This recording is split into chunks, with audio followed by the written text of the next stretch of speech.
लंका दहन।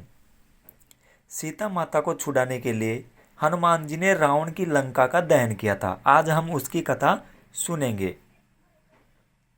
हनुमान जी माता सीता से लंका में अशोक वाटिका में छोटा रूप धारण कर मिले तथा सीता माता की आज्ञा से अपनी भूख मिटाने के लिए वाटिका से फल तोड़कर खाने लगे। तब वहां पर पहरा दे रहे राक्षसों ने हनुमान जी को देखा और उन्हें साधारण वानर समझकर उन्हें मारने के लिए दौड़ पड़े। परंतु हनुमान जी ने अपनी शक्ति का प्रयोग कर राक्षसों पर आक्रमण किया। कुछ राक्षस अपने प्राण बचाकर रावण के समक्ष पहुंचे तथा उन्होंने रावण को समाचार दिया कि एक वानर ने अशोक वाटिका को उजाड़ दिया है तथा बहुत से राक्षसों को भी मार दिया है। रावण यह समाचार सुनकर बहुत क्रोधित हुआ।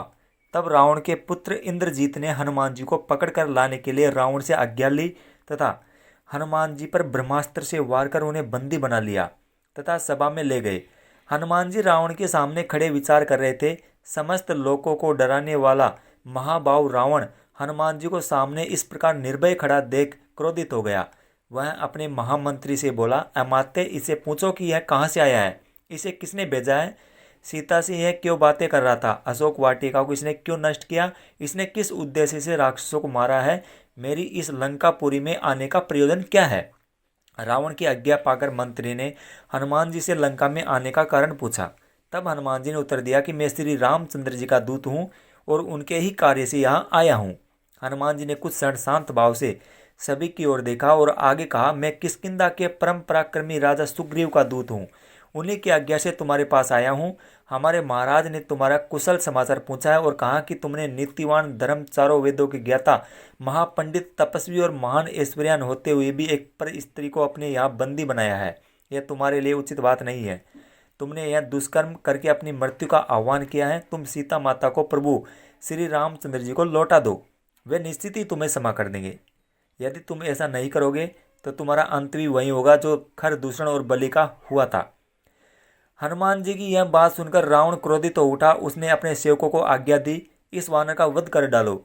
रावण की आज्ञा सुनकर वहां उपस्थित विभीषण ने कहा, राक्षस राज, आप धर्म के ज्ञाता और राजधर्म के विशेषज्ञ हैं। दूत के वध से आपके पांडित्य पर कलंक लग जाएगा, इसलिए उचित अनुचित का विचार करें और दूत के योग्य किसी अन्य दंड की आज्ञा दे।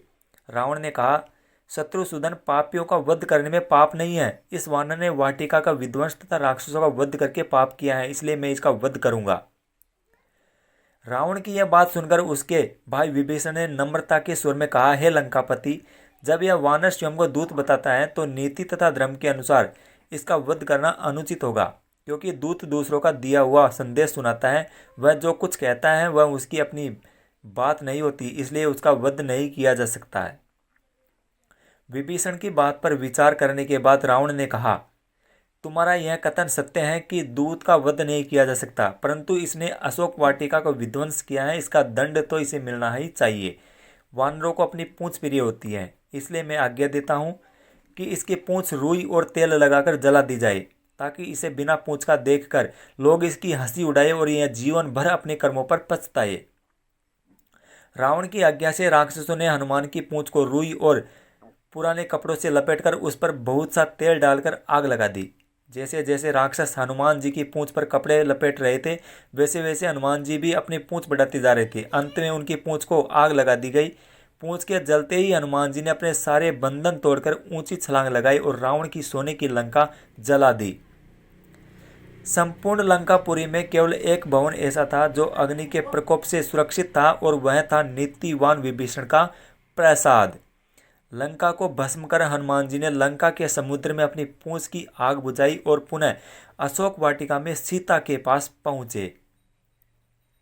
उन्हें सादर प्रणाम करके बोले, हे माता, अब मैं यहाँ से श्री रामचंद्र जी के पास लौट रहा हूँ।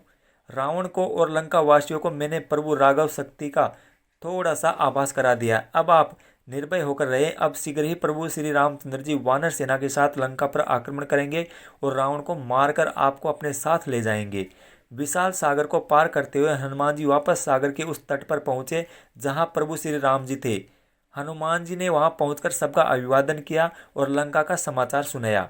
सभी वानर प्रभु श्री राम जी तथा पवन सुत की जय जयकार करने लगे।